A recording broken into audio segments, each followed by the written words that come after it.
The tomorrow war. तो कहानी की शुरुआत होती है साल 2051 से, जहां आसमान से हम डैनियल को नीचे गिरते हुए देखते हैं। और जब ये नीचे गिरता है तो हर तरफ जंग के मनाजिर होते हैं। और यहाँ से कहानी जाती है फ्लैशबैक में, यानी आज से 28 साल पहले, जहां हम डैनियल को देखते हैं जो अपनी बीवी एमी और बेटी मूरी फॉरेस्टर के साथ रहता है। डैनियल एक बायोलॉजिस्ट है, लेकिन इसके पास कोई अच्छी नौकरी नहीं है, इसीलिए वो पार्ट टाइम टीचिंग ही करता है। पर आज इसका आर्मी बायोलॉजिस्ट लैब के इंटरव्यू है, जिसके लिए वो बहुत एक्साइटेड भी होता है। पर जब वो इंटरव्यू के लिए जा रहा होता है तो उसे कॉल पर बताया जाता है कि आपकी रिजेक्शन हो गई है, जिस बात से डैनियल को बहुत दुख होता है।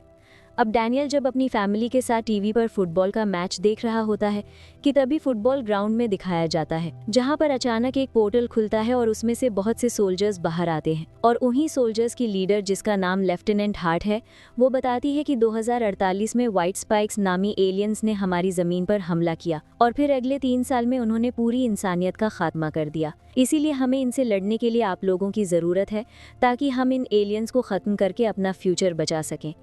अब ये सुनते हैं दुनिया के तमाम ममालिक अपनी अपनी फौजें फ्यूचर लड़ने के लिए भेजते हैं, लेकिन उनमें से आधे से ज़्यादा सिपाही वापस नहीं आते और वहीं फ्यूचर में मारे जाते हैं। और अब डैनियल को भी कॉल आती है, जहां उसे पता चलता है कि इसे भी फ्यूचर में भेजा जाएगा। और इसके हाथ में वो एक मशीन बांध देते हैं और कहते हैं कि इस मशीन के जरिए हम तुम्हें ट्रैक कर सकते हैं। अगर तुम 7 दिनों में सर्वाइव कर गए तो हम तुम्हें वापस ले आएंगे। और जब ये बात डैनियल की बीवी को पता चलती है कि डैनियल भी जंग पर जा रहा है, तो वो उसे जाने नहीं देती, जिस पर डैनियल कहता है कि हम चाहकर भी कुछ नहीं कर सकते, क्योंकि आर्मी वालों ने मेरे हाथ में ट्रैक करने वाली मशीन लगा रखी है। जिस पर एमी कहती है कि हमें तुम्हारे फादर की मदद लेनी चाहिए।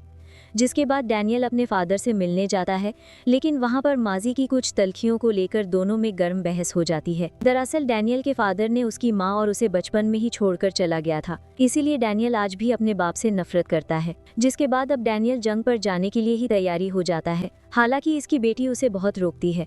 अब डैनियल बाकी सिपाहियों के साथ फौज में भर्ती हो जाता है। तभी वहाँ एक लड़की पूछती है कि जब हमारे पास टाइम ट्रैवल करने की पावर है, तो क्या हम एलियंस के हमले से पहले वहाँ जाएं और उनका खात्मा कर दें? जिस पर ऑफिसर्स कहते हैं हमारे पास जो टाइम ट्रैवल मशीन है वो सिर्फ 30 साल के अंदर ही काम कर सकती है, यानी हम या तो 2022 में जा सकते हैं या फिर 2051 में। इसके अलावा हम किसी साल में नहीं जा सकते। अब लेफ्टिनेंट हार्ट डैनियल को उसका मिशन बताती है।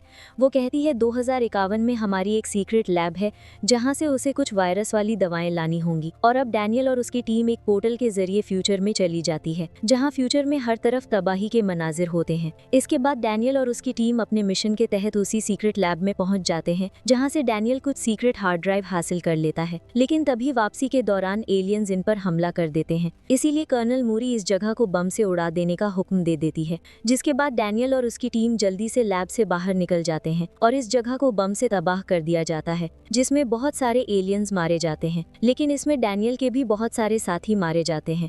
लेकिन डैनियल बचकर वापस आर्मी कैंप में आ जाता है, जहां उसकी मुलाकात कर्नल मूरी फॉरेस्टर से होती है। और तब यहाँ डैनियल को पता चलता है कि ये इसकी बेटी है, जो फ्यूचर में आर्मी की कर्नल बन चुकी है। डैनियल अपनी बेटी से गले मिलना चाहता है, पर इसकी बेटी इसे मना कर देती है और कहती है यहाँ पर नहीं, हम ड्यूटी पर हैं। इसके बाद मूरी बताती है कि हमें किसी भी तरह एलियंस की क्वीन को पकड़ना होगा, जो कि बच्चे देती है। इसके बाद डैनियल और उसकी बेटी अपनी टीम के साथ एक लोकेशन पर पहुंचते हैं, जहां पर एलियंस की क्वीन रहती है, जहां पर कर्नल मूरी फॉरेस्टर और उसकी टीम एलियन क्वीन को पकड़कर पिंजरे में बंद कर देती है। मगर तभी वहां क्वीन को बचाने एलियंस का झुंड उन पर हमला कर देता है, जिस पर कर्नल मूरी फॉरेस्टर की टीम इन एलियंस का मुकाबला करने लगते हैं और डैनियल और मूरी एलियन की क्वीन को ले जाते हैं और वो इसे लेकर अपनी एक सीक्रेट लैब में जाते हैं। कर्नल मूरी फॉरेस्टर इस क्वीन के ब्लड सिंबल्स लेती है, ताकि वो इसकी मदद से एक वायरस बना सके, जिससे इन एलियंस की नस्ल का खात्मा हो जाए।